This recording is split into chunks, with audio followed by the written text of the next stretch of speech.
Do you hate when you're playing a game of dominoes and this happens to you? None of my tiles work. I'm just gonna have to keep picking out tiles until I eventually find something. Ugh, it's so frustrating. But why capitulate when you can dominate with Domin-Eights?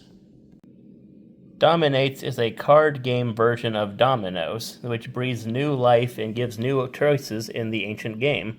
Whereas in the past I would not be able to play a domino right now, thanks to a new mechanic called Card-Splicing, I can simply put my cards together, make a brand new domino, put it together, and keep on playing.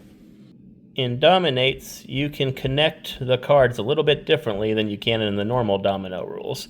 For example, as long as the pips add up to each side, you can put a 4 and 4 together even if they don't look the same, as long as the number matches up. And you can also attach on the sides as long as the numbers match up. So a 6 and 6 on the sides, or a 4 and 4 at the ends. And as well, the other rule is that the colors have to match up to make it a little bit more challenging. So for example, these purples can match with each other because of that. However, on the sides, because the purple pips match the purple side, or the green pips match the green side, you can also put the cards together. However, this orange one would not be able to normally go until you had something that had that same color.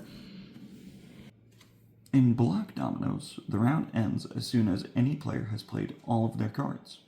The remaining pips on the other player's cards in their hands are totaled and count as the score for the player that ended the round.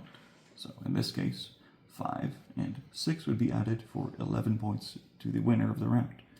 At that point, a new round commences until one of the players wins the game.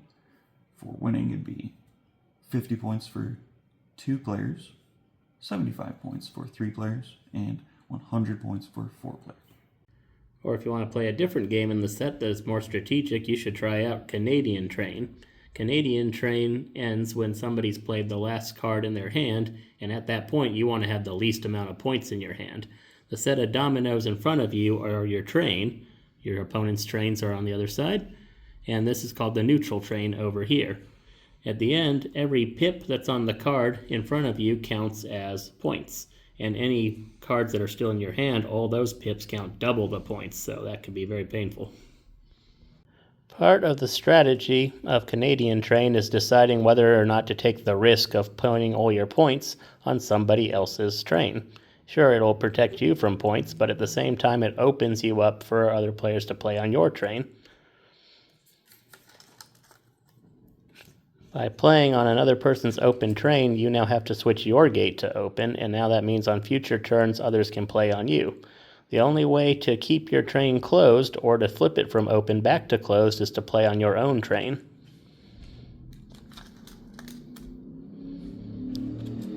This way, others cannot play on your train, but of course you now have some of those points. You could also try playing on the neutral train. The only problem with playing on the neutral train, however, is that whenever you play on it, you have to stay open and you have to draw a card.